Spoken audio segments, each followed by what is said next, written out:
Hello दोस्तों, welcome to my channel. दोस्तों, आज हम हुमायूं और शेरशाह से रिलेटेड जितने भी क्वेश्चंस प्रीवियस एग्जाम्स में पूछे गए हैं उन्हें देखेंगे। और ये क्वेश्चंस आपके आगामी एग्ज़ाम्स के लिए बहुत ही इम्पोर्टेंट हैं। तो चलिए शुरू करते हैं। पहला सवाल है, निम्न नामों में से उसे चिन्हित करिए जो हुमायूं के भाइयों में से किसी एक का नाम नहीं है। Option A Kamran, option B Usman, option C Askari, option D Hindal. तो दोस्तों, कामरान, अस्करी और हिंदाल हुमायूं के भाई थे, लेकिन उस्मान नाम का हुमायूं का कोई भाई नहीं था। इस तरह से ऑप्शन बी जो है वह सही उत्तर होगा, अर्थात कामरान, अस्करी और हिंदाल हुमायूं के भाई थे, जबकि उस्मान हुमायूं का भाई नहीं था। इन सभी भाइयों में हुमायूं सबसे बड़ा था। हुमायूं का जन्म 1508 ईस्वी में काबुल में हुआ था। तो चलिए दोस्तों, अगले सवाल पे चलते हैं। हुमायूं द्वारा लड़े गए 4 प्रमुख युद्धों का तिथि अनुसार सही क्रम अंकित करें। युद्ध स्थलों के नाम नीचे अंकित हैं। आपके सामने 4 ऑप्शंस हैं। तो दोस्तों, इस प्रश्न का सही जवाब होगा ऑप्शन डी, अर्थात हुमायूं द्वारा पहले देवरा का युद्ध, फिर चौसा का युद्ध, फिर कन्नौज का युद्ध, फिर सरहिंद का युद्ध लड़ा गया था। हुमायूं सबसे पहले देवरा का युद्ध लड़ा था 1532 ईस्वी में। उसके बाद चौसा का युद्ध 1539 ईस्वी में। उसके बाद कन्नौज का 1540 में एवं सरहिंद का सबसे आखिरी में 1555 ईस्वी में लड़ा था।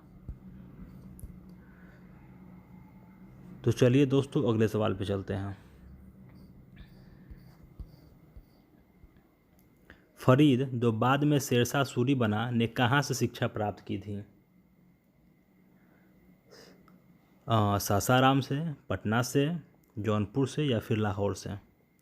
इस प्रश्न का सही जवाब है दोस्तों ऑप्शन सी, जौनपुर से। फरीद, जो बाद में शेरशाह सूरी बना, ने अपनी शिक्षा जौनपुर से प्राप्त की थी। 1494 ईस्वी में फरीद अर्थात शेरशाह ने अपना घर छोड़ दिया था तथा उसके बाद वह जौनपुर चला गया। उस समय जौनपुर को पूर्व के सिराज के नाम से जानते थे। उच्च शिक्षा प्राप्त करने के लिए जौनपुर काफ़ी प्रसिद्ध क्षेत्र था। तो दोस्तों, चलिए अगले सवाल को देखते हैं। निम्नलिखित मध्ययुगीन शासकों में से कौन सा एक उच्च शिक्षित था?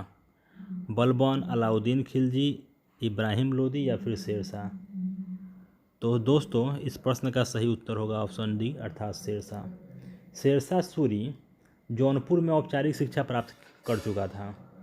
जो जौनपुर उस समय उच्च शिक्षा प्राप्त करने का स्थल हुआ करता था। इस प्रकार ऑप्शन डी सही उत्तर है। अगला प्रश्न है, निम्नलिखित में से किस सुल्तान ने पहले हजरत आला की उपाधि अपनाई और बाद में सुल्तान की? ऑप्शन आपके सामने है, बहलोल लोदी, सिकंदर लोदी, शेरशाह सूरी या इस्लाम शाह सूरी। इस प्रश्न का सही जवाब है ऑप्शन सी, शेरशाह सूरी।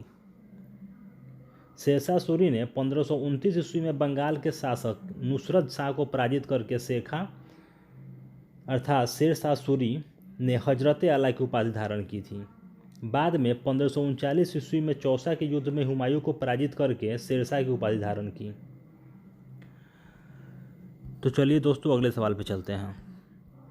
दिल्ली सल्तनत के पराभव के उपरांत किस शासक द्वारा स्वर्ण मुद्रा का सर्वप्रथम प्रचलन किया गया था? ऑप्शन है अकबर, हुमायूं, शाहजहां या फिर शेरशाह। तो इस प्रश्न का सही जवाब होगा दोस्तों ऑप्शन बी, हुमायूं। दिल्ली सल्तनत के पराभव के उपरांत हुमायूं द्वारा सर्वप्रथम स्वर्ण मुद्रा का प्रचलन किया गया था। हुमायूं के बाद शेरशाह द्वारा भी स्वर्ण मुद्रा जारी करने का उल्लेख मिलता है इतिहास में, लेकिन सबसे पहले किसी ने किया था दिल्ली सल्तनत के पराभव के उपरांत? तो वो था हुमायूं। इस प्रकार ऑप्शन बी सही है। अगला सवाल देखते हैं। हुमायूं के चुनार दुर्ग का प्रथम बार आक्रमण कब किया? हुमायूं ने चुनार दुर्ग पर प्रथम बार आक्रमण कब किया? ऑप्शन है 1532, 1531, 1533 या फिर 1536। दोस्तों, यह सवाल 48वीं से 52वीं बीपीएससी में पूछा जा चुका है। तो इस प्रश्न का सही जवाब होगा ऑप्शन ए 1532। 1532 में हुमायूं ने चुनार दुर्ग पर प्रथम बार आक्रमण किया था। इस किले को उसने 4 महीने तक घेरे रखा, जिसके बाद शेर खां अर्थात शेरशाह सूरी ने हुमायूं की अधीनता स्वीकार कर ली। इसके अतिरिक्त 1531 में उसने कालिंजर पर आक्रमण किया था तथा 1532 में रायसीन के महत्वपूर्ण किलों को भी उसने जीता था। इस प्रकार ऑप्शन ए अर्थात 1532 इस प्रश्न का सही जवाब है। तो दोस्तों अगला प्रश्न है, निम्नलिखित में से किसने अपने बादशाह पति के लिए मकबरे का निर्माण करवाया था? शाह बेगम ने, हाजी बेगम ने, मुमताज महल बेगम ने या फिर नूरुन्निसा बेगम ने? यह भी सवाल बीपीएससी में पूछा जा चुका है। तो दोस्तों इस प्रश्न का सही जवाब होगा ऑप्शन बी अर्थात हाजी बेगम ने। हाजी बेगम हुमायूं की पत्नी थी और सबसे पहले हाजी बेगम ने ही अपने पति हुमायूं के लिए दिल्ली में 1564 ईस्वी में दीन पनाह का निर्माण करवाया था। इस मकबरे का नक्शा मीर मिर्जा गियास ने तैयार किया था।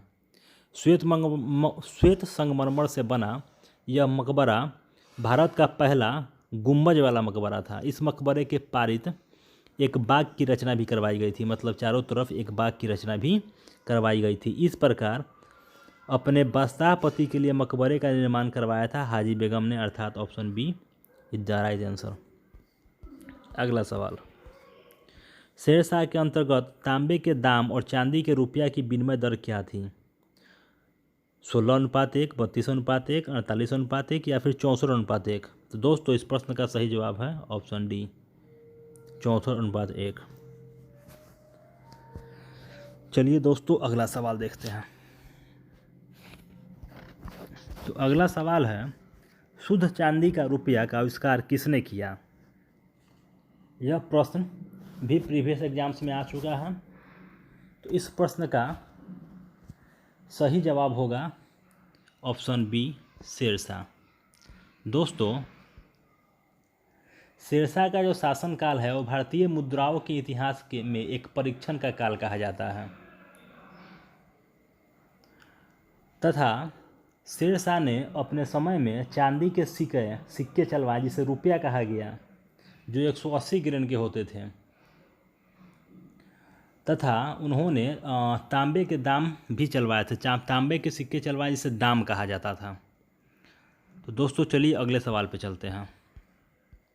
शेरशाह सूरी की मृत्यु हुई कहाँ पर? तो आगरा में हुई या कालिंजर में हुई या रोहतास में हुई या सासाराम में हुई? इस प्रश्न का सही जवाब होगा दोस्तों कि शेरशाह की सूरी जो हुई थी वो कालिंजर में हुई थी।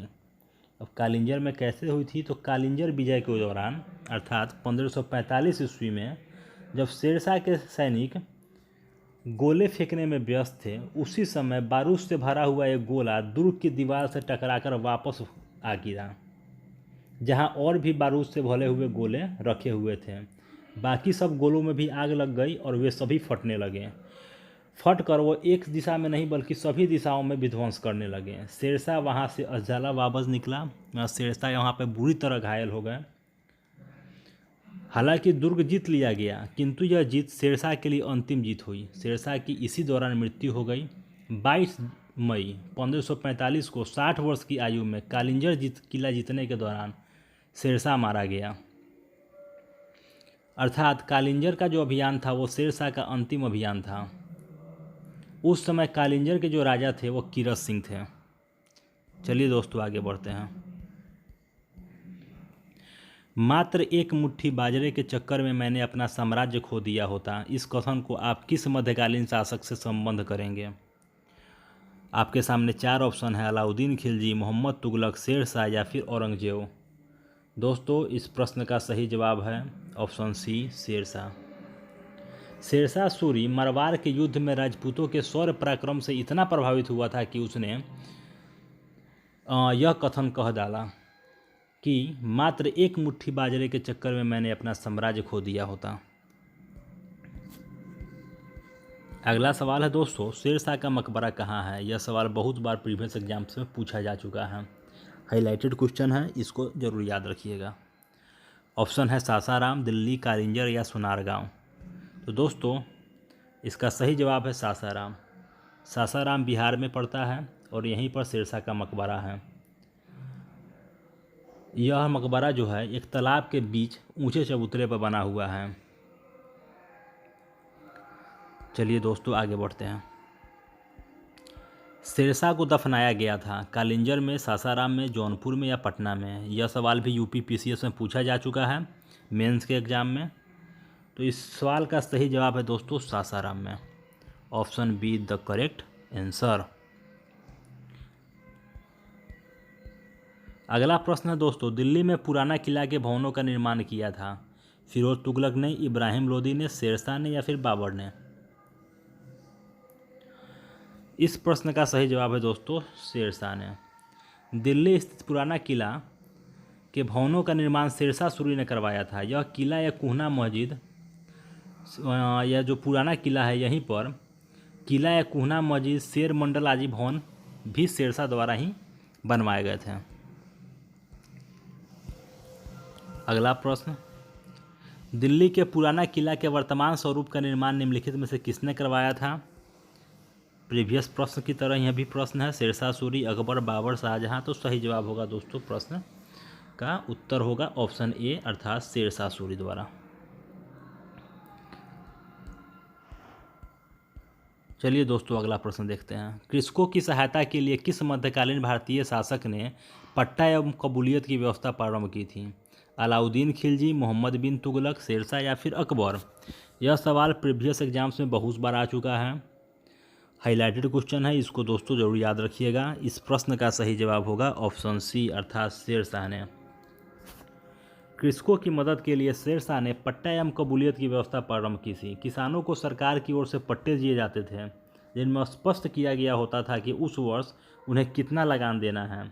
किसान कबूलियत पत्र के द्वारा इसे स्वीकार करते थे। तो दोस्तों आज का सेशन यहीं समाप्त होता है।